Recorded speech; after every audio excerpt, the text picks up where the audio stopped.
So yun, good day mga paps, mga bossing. Nung topic natin ngayon is Nissan NV350. Magbababa tayo ng transmission niya, pull down transmission.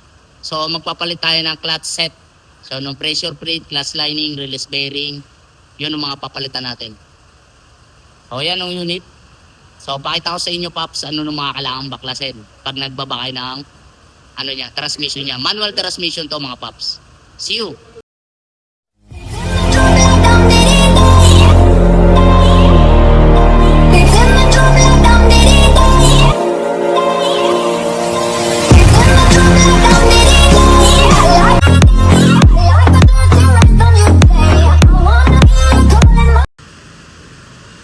So yun, ito yung unit mga paps. NV350 Nissan.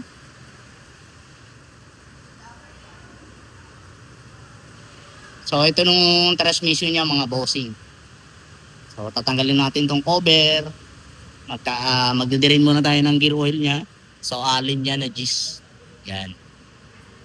So tatanggalin niya mga selector cable, sensor, yung mga tornilyo na yan ng 14, tapos starter. Tapos itong propeller mga paps. Ang laki ng propeller niyan. So D7 naman yung ano niya. Bolt sa propeller. So yun, umpisa na natin mga boss. Stay tuned lang. So yun mga paps, so, baklasan natin ng propeller. Laki niyan. Parang bala ng kanyon. Ay mga tornilyo mga paps. D7, bolts and nuts. 4 lang naman yan. Yan. Unti-unti na namin 3. Baklasin.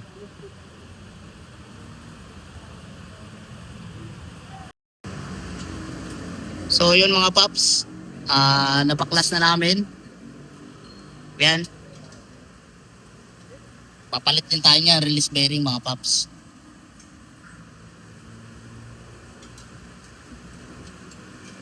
Ito pala nung ginagamit namin, yung jack para sa transmission, pag nagbaba ng transmission. Yan. Ganyan kami. Para hindi mabigat.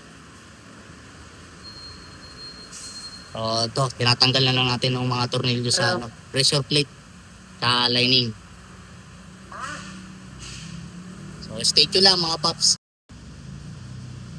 So yun mga paps, nabaklas na natin. So ito nung niya, lining. Ubos na. Yan, pressure plate.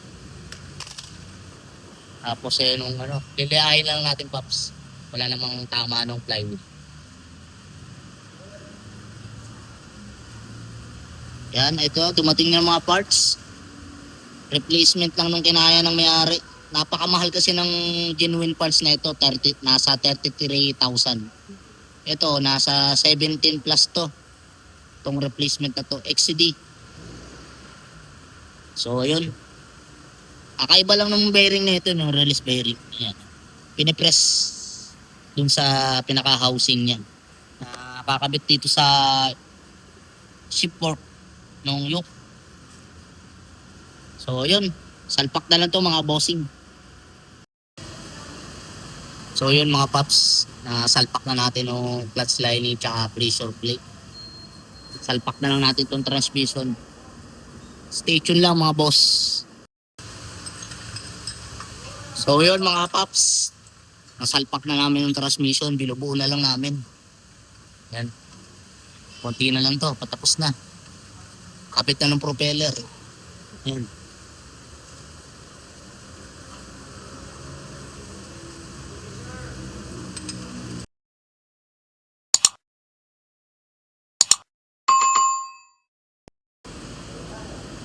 So yun mga paps, nabalik na natin yung transmission. So test drive na lang.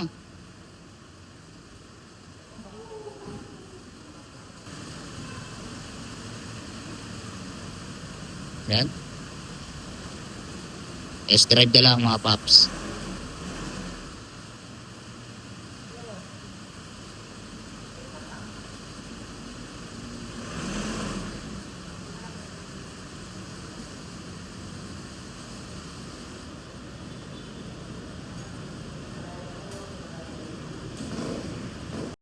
So yun mga paps, natapos na natin gawin yung Nissan Orban NB350.